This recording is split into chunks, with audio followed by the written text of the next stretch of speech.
Quería presentaros, aunque tampoco hace falta presentación, a Miguel Ángel Martín, que lo conocéis yo creo que prácticamente todos, directa o indirectamente, al cual también queremos mucho. Y bueno, él coordina la unidad el grupo de investigación de enfermedades raras, mitocondriales y neuromusculares del Instituto de Investigación del Hospital 12 de Octubre. Y aparte también pertenece al CIBER, a la unidad 723 del CIBER.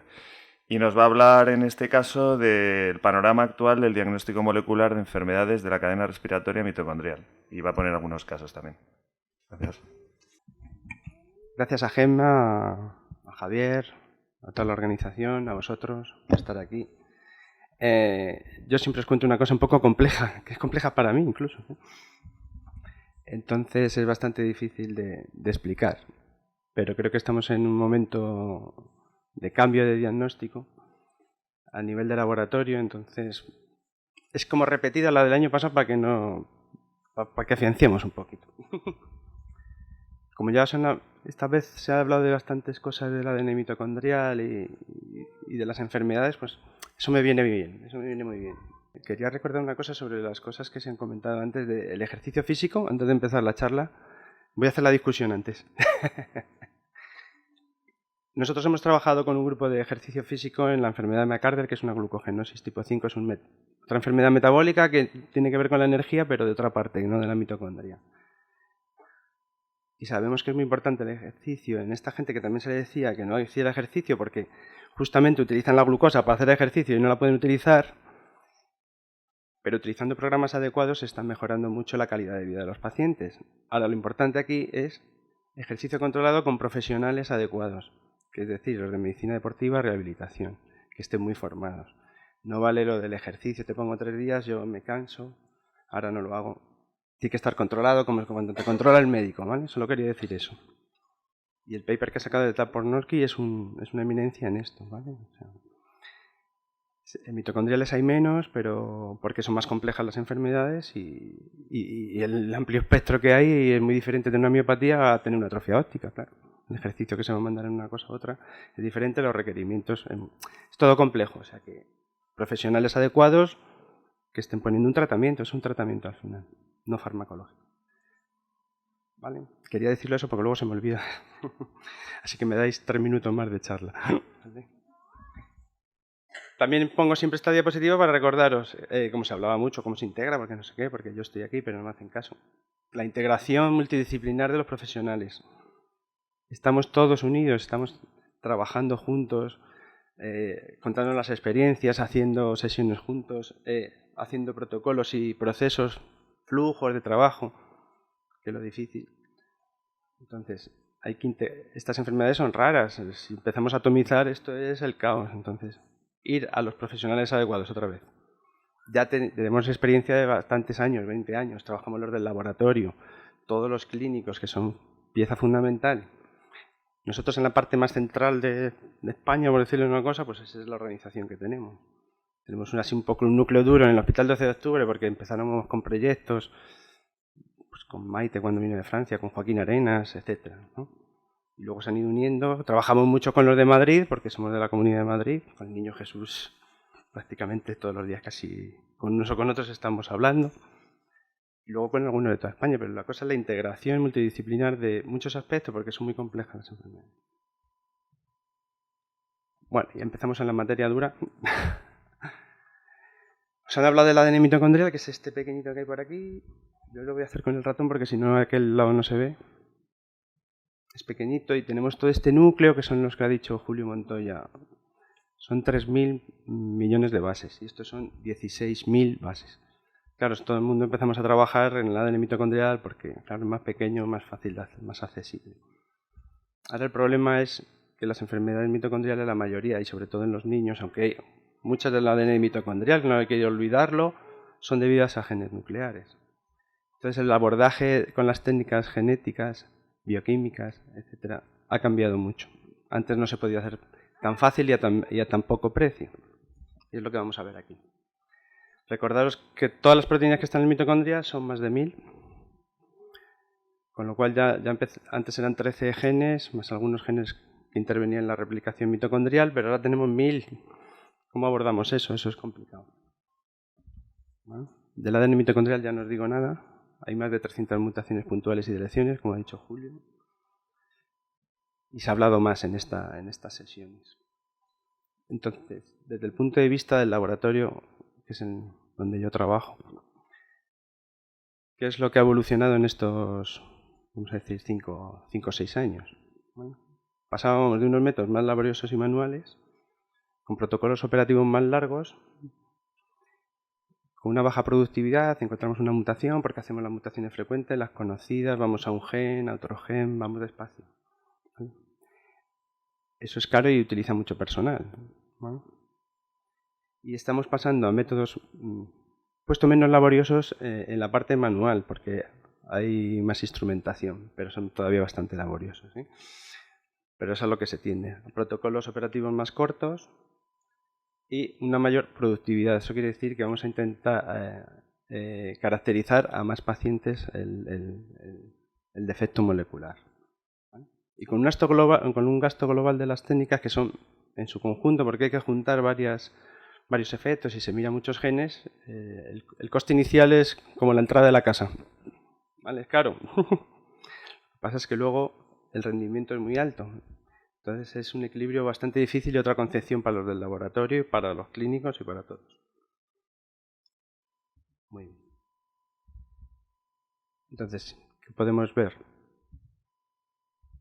Unos ejemplos de lo que estábamos haciendo y lo que vamos a ir pasando en estos años. En el ADN mitocondrial, ya os han dicho muchas veces, hay unas mutaciones más frecuentes que otras. Pues las del MELA, las del NON, con unos cuadros más típicos, como ha dicho Maite.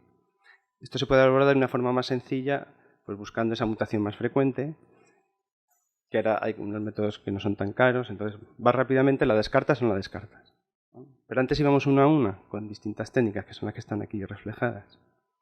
Una cosa era estas cositas que se ven aquí, que es una radiografía de los genes y ves si te sale un patrón de una manera o de otra, o tienes la mutación, la tienes con un porcentaje de heteroplasmia, si es ADN mitocondrial, etc. Y luego lo confirmamos por lo que se llamaba la secuenciación Sanger.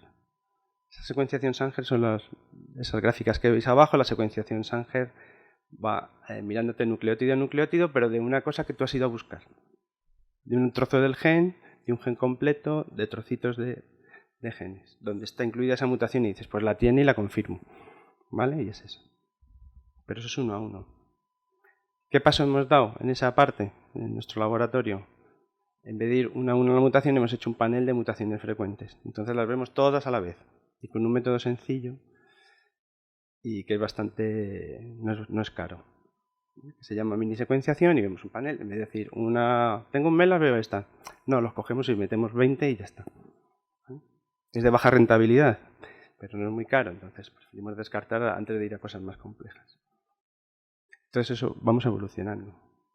Luego se van introduciendo técnicas diferentes. Antes de la heteroplasmia para medirla bien hay que utilizar radiactividad. Eso requiere unas instalaciones, etcétera, etcétera.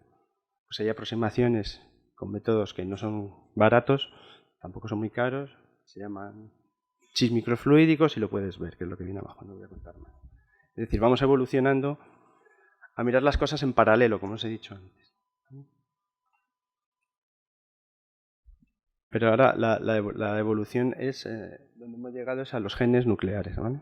Esos 1000 genes que están en la mitocondria, más otros genes y otras proteínas que están fuera de la mitocondria, pero que tienen efectos sobre la mitocondria.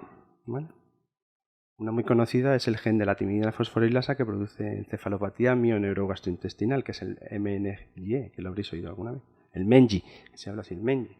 Está fuera de la mitocondria. Si tú buscas a mitocondria, que ahora veremos cómo, no la vas a ver. O sea que todo es complejísimo.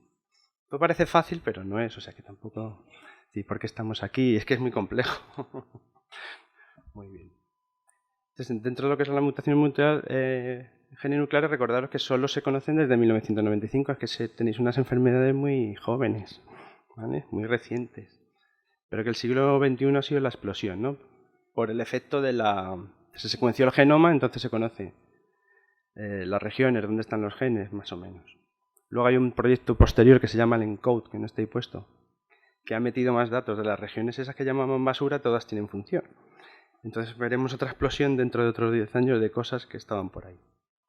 Quiere decir que se van conociendo la biología fundamental de la genómica y utilizando ese marco contextual ha habido una evolución de las técnicas y podemos utilizarlas ahora, que antes no la podíamos hacer, porque conocemos esas regiones. Si no las conociéramos no podíamos buscar.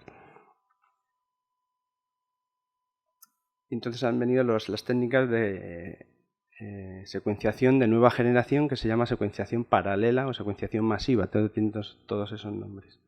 Paralela, como ya hemos dicho, veníamos de un método secuencial a verlo todo en paralelo. Pues vemos 30 genes, 100 genes, 60, 100, todo el genoma, lo que queráis.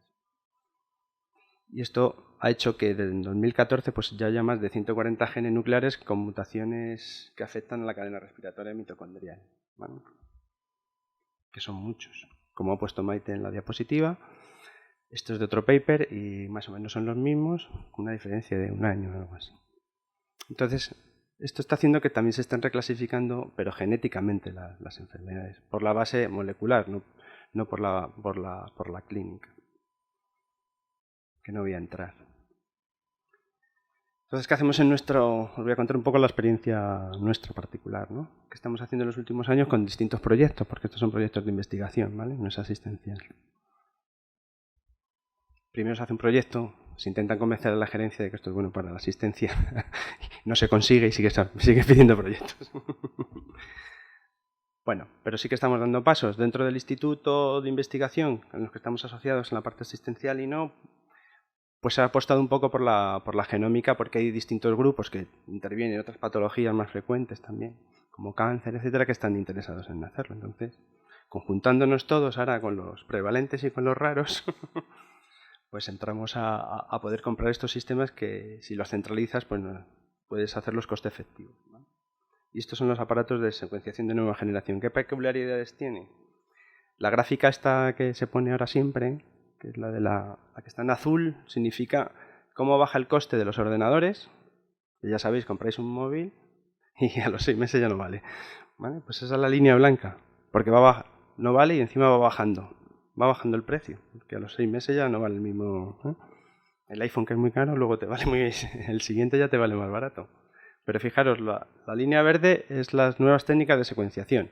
Eran muy caras, pero a partir del año 2008 así, bajan mucho más rápido que los ordenadores.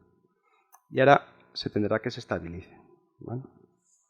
Pero al principio eran prohibitivas y entonces ese es otro factor en el que podemos entrar a hablar de cosas coste efectivas, no de grandes proyectos de genómica, ¿vale?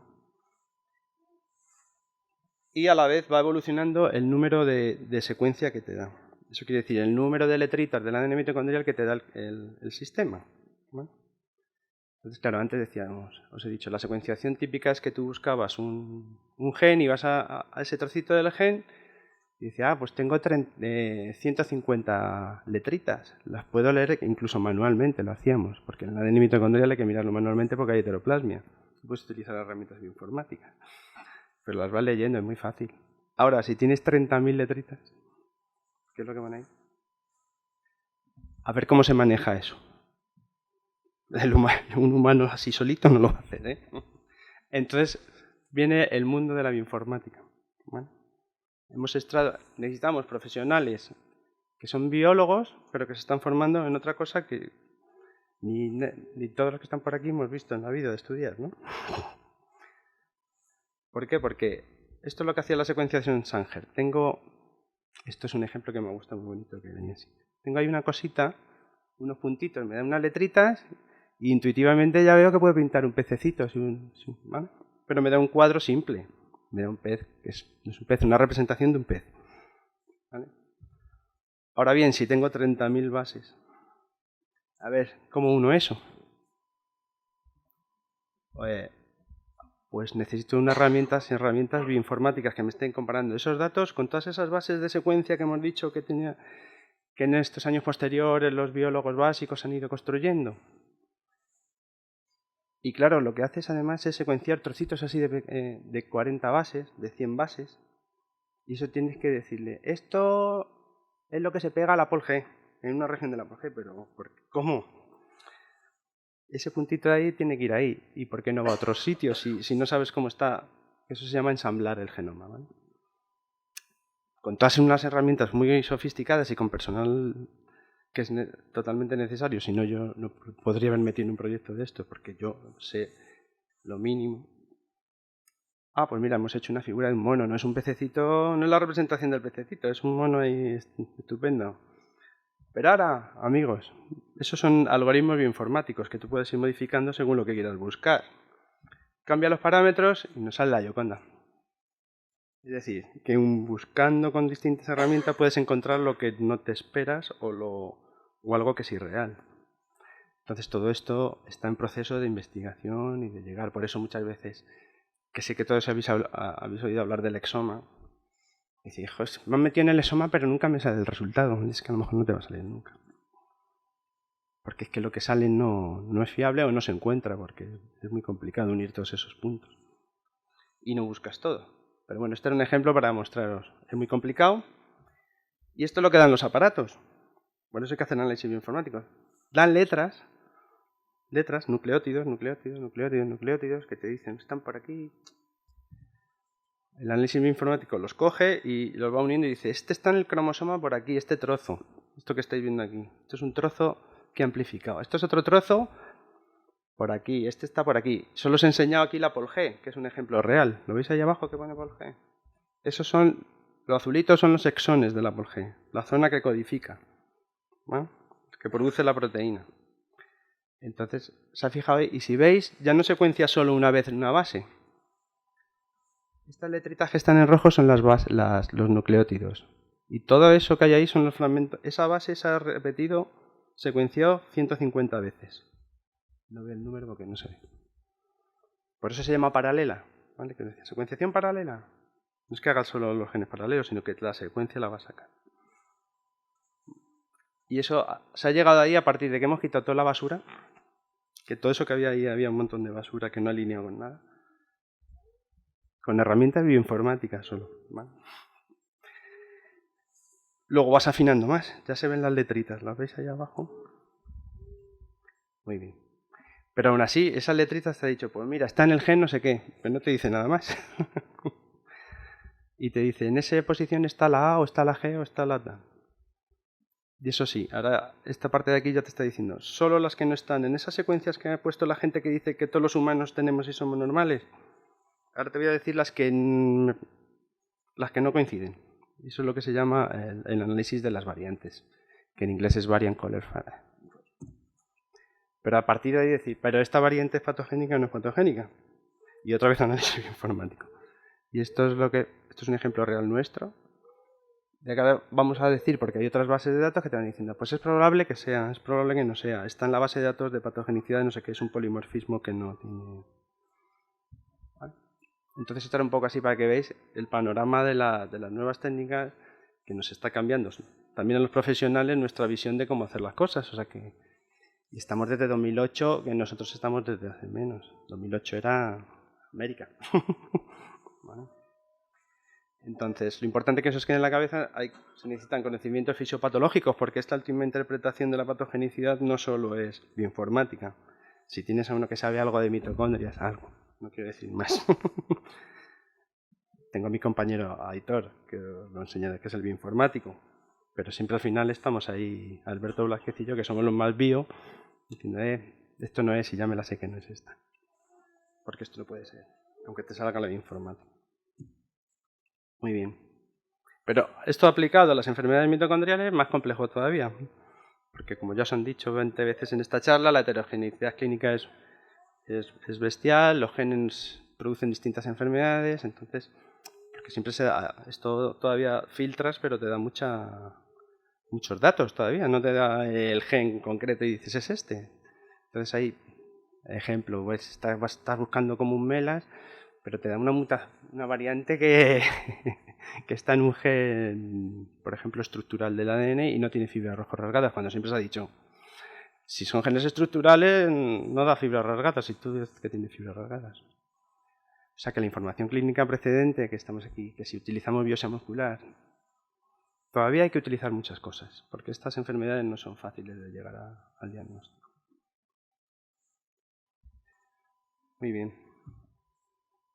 Y ahora os voy a hablar un poquito de lo que hemos hecho en el laboratorio en este último año desde la vez anterior y termino.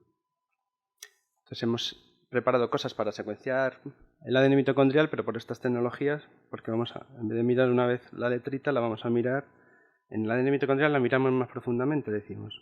Mídemelo más de 1500 veces. ¿Por qué? Porque queremos que nos dé a la vez el cambio y que nos dé la heteroplasmia para no utilizar otra técnica adicional. Y como lo hemos medido muchas veces, es mucho más fiable que hacerlo por otras técnicas. Y así optimizamos el coste, que es importante. Luego, hemos hecho paneles para patologías concretas. Entonces tenemos que utilizar toda la información clínica, histológica y bioquímica que tenemos antes para seleccionar los pacientes. O luego ya la secuenciación de exosoma, que en teoría es como un poco más libre, pero mucho más difícil de interpretar, porque estás mirando toda la zona codificante de los genes. Para las enfermedades del ADN mitocondrial, nuestros objetivos, que nos mida niveles de heteroplasmia baja para que podamos utilizar tejidos que no sean los diana, como sangre o orina, que podamos utilizar familiares con sangre, porque si detectamos niveles bajos, los familiares van a estar más bajos, y en la sangre, que es un tejido no diana, más bajos todavía. Detectar el haplogrupo, que para algunas enfermedades puede que tenga efectos modificadores del fenotipo. Una vez que te lo da, es un algoritmo bioinformático, te lo saca en 3 segundos. Y ver distintas opciones técnicas que no voy a entrar para hacerlo. Para intentar también detectar las deleciones del ADN mitocondrial. Esto es un ejemplo de lo que saldría. Del 0, esto es lo que significa en el ADN mitocondrial las 16.000 bases, ¿vale? Las 16.569, y sería cada puntito, que aquí se ve en grupo, las veces que se ha secuenciado esa base en cada punto. Y esto es una cosa que estamos haciendo metimos una delección con 20% y estamos haciendo algoritmos que nos intentarían detectar en la región deleccionada, pero todavía no lo tenemos a punto. Bueno, los genes nucleares ya os han dicho que el 75% de los pacientes pediátricos puede que tengan mutaciones en genes nucleares y el 30% de los adultos. Eso es una estimación. Que antes de 2005, como hemos visto, pues se hacían secuencialmente y que ahora vamos a ir a más. Dentro de lo que son las enfermedades mitocondriales, en los paneles de genes, nosotros, por nuestra casuística, pues hemos realizado los que creemos convenientes, los que estamos estudiando en el proyecto de investigación. Uno son los síndromes de depleción y de lecciones múltiples de la mitocondrial, porque todos los genes que están ahí implicados son parecidos.